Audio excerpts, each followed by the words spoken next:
This week, thousands have started to arrive from the caravan in Tijuana, Mexico, which is just south of San Diego. And what's interesting is, there was some trouble that broke out Wednesday night into Thursday, where a number of the migrants, rather than going to the temporary shelters that the city had set up for them, they went into some of the neighborhoods, and then there were some scuffles with some of the local folks who simply did not like the migrants in their neighborhood. You know why? It's a beautiful neighborhood. It's by the beach, and they were sleeping all over the park, causing chaos. Right. They sent most of the women and the children to the shelters, but they were overflowing. So the men were sleeping on the beaches and out on the streets and in the areas, and the residents were mad. You can see a lot of the residents there. They were singing the Mexican national anthem. They were waving flags, and they were chanting Mexico, Mexico. There were some confrontations, pushing, shoving, kicking, and a couple of blows.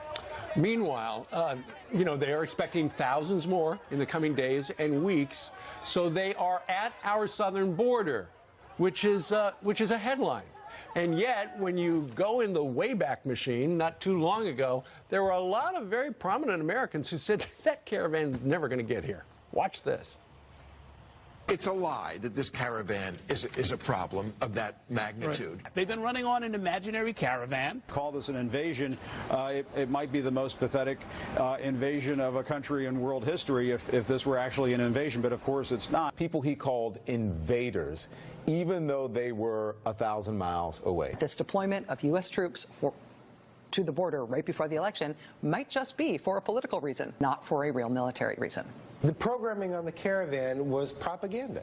Really, propaganda? Tell that to the people of Tijuana, and tell that to others who are getting into Mexico City.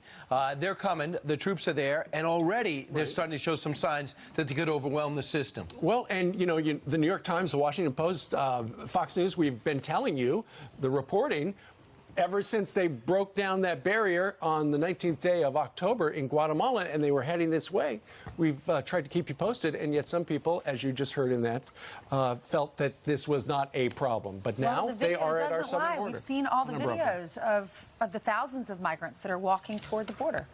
All right, let's hand it over to Jill. You know, has some more headlines for us. Good morning.